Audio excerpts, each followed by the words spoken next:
Magandang araw po sa ating lahat, mga kababayan.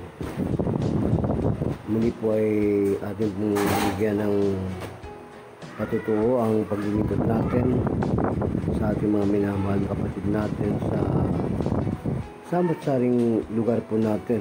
Saan tayo naroon, katulad po sa Panti, Bulacan, Barangay Masuso, na wala na pong magawa ang pamilyang ito ng ating kapatiran na ibinigyan po natin ng katahimikan at pag-asa.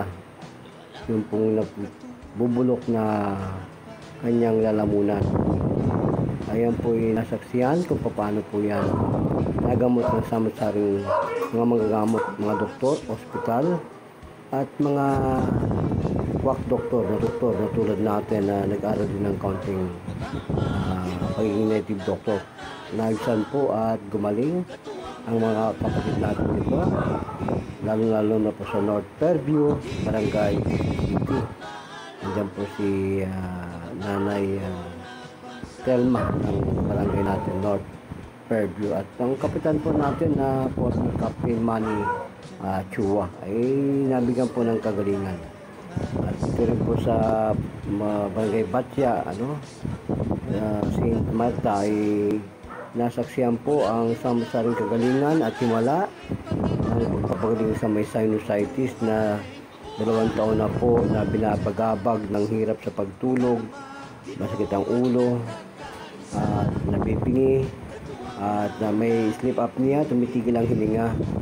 Yan po din si Founder Amanda Ragip, si Founder Cloud ng ating pong Lawin Guardians, at si SDMF Mel ay binabati po natin ng Lawin Guardians, at lahat po mga guardians natin dito sa Bukawi ay talagang saksi sila na mabigyan natin ng kagalingan ang mga kapatid natin sa balikat na to.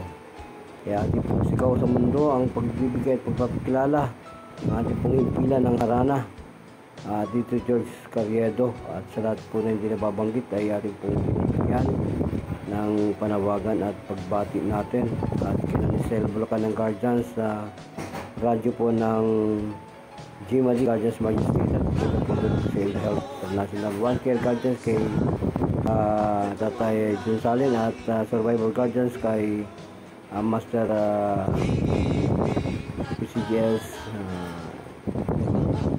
Shotgun, dyan po yan sa ating San Isidro at Mambugan Guardians po natin. At sa lahat po ng naglilingkod bayan, at sa lahat po ng mga barangay, lalo na po sa Quezon Nayon, napakabuti po natin na mga Kapitan Diaz, kay Kapitan Sanit Katus, salamat po sa iyo Kapitan, at sa lahat po ng naglilingkod bayan ng mga doktora natin. Salamat po sa inyo lahat, at nagpapasalamat po tayo sa paglilingkod bayan. Hindi po tayo titigil na hindi natin madama ang pag-asa nito na ibinigay sa atin ng mahal na Panginoon. Gracias lalo na po kay Apo ng ating pong programa. Diyos Ugari Resuino. Diyos Mabalos po Philippines. At sa lahat po hindi nababanggit, gracias John Salin